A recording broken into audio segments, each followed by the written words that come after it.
আমার আজকের রেসিপি একটু অন্যরকমভাবে চিকেন ফ্রাই। এটা কিন্তু চিকেন পপকর্ন নামেও পরিচিত এবং বাচ্চাদের অনেক প্রিয় একটা খাবার।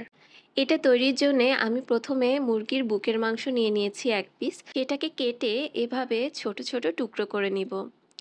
চিকেনের পিসগুলোর সাইজ যেন খুব বেশি ছোট বা খুব বেশি বড়ও না হয়ে যায়, মোটামুটি মাঝারি সাইজের করে কেটে নিয়েছি।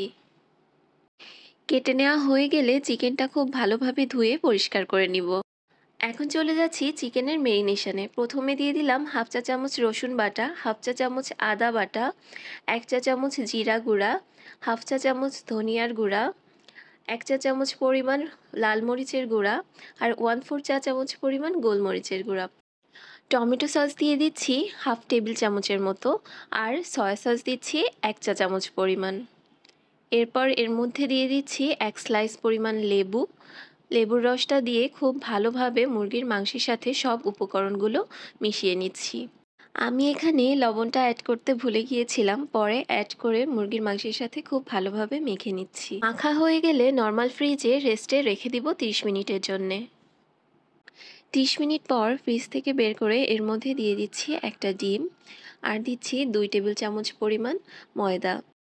এরপর ডিম আর ময়দার সাথে মুরগির মাংসগুলো হাত দিয়ে খুব ভালোভাবে মিক্স করে নিচ্ছি। এ পর্যায়ে এমনভাবে মেশাতে হবে যাতে ময়দা দলা পেকে না থাকে। এখানে আমি ব্রেড ক্রাম্বস নিয়ে নিয়েছি। মুরগির প্রত্যেকটা পিস খুব ভালোভাবে ব্রেড ক্রাম্ব দিয়ে কোট করে নিব। এভাবে একটা কাঁটা চামচের সাহায্যে কোট করে নেওয়ার সুবিধা হচ্ছে অতিরিক্ত ব্রেড ক্রাম্ব কিন্তু দলা পেকে নষ্ট হয়ে যায় না। এখন আমি একে একে সবগুলো কোট করে নিব এবং নর্মাল ফ্রিজে 10 মিনিটের জন্য রেখে দিব। এখন চুলায় একটা প্যান বসিয়ে তাতে পর্যাপ্ত পরিমাণ তেল গরম করে নিয়েছি, কারণ এটাকে ডিপ ফ্রাই করতে হবে। তারপর একে একে চিকেনের সব পিসগুলো তেলের মধ্যে ছেড়ে দিয়েছি। মিডিয়াম হিটে এপাশ ওপাশ উল্টে চিকেনের পিসগুলো ভেজে নিব। অপেক্ষা করছি একটা গোল্ডেন ব্রাউন কালার চলে আসা পর্যন্ত। আমি এখানে 5 থেকে 6 মিনিটের মতো ভেজে নিয়েছি।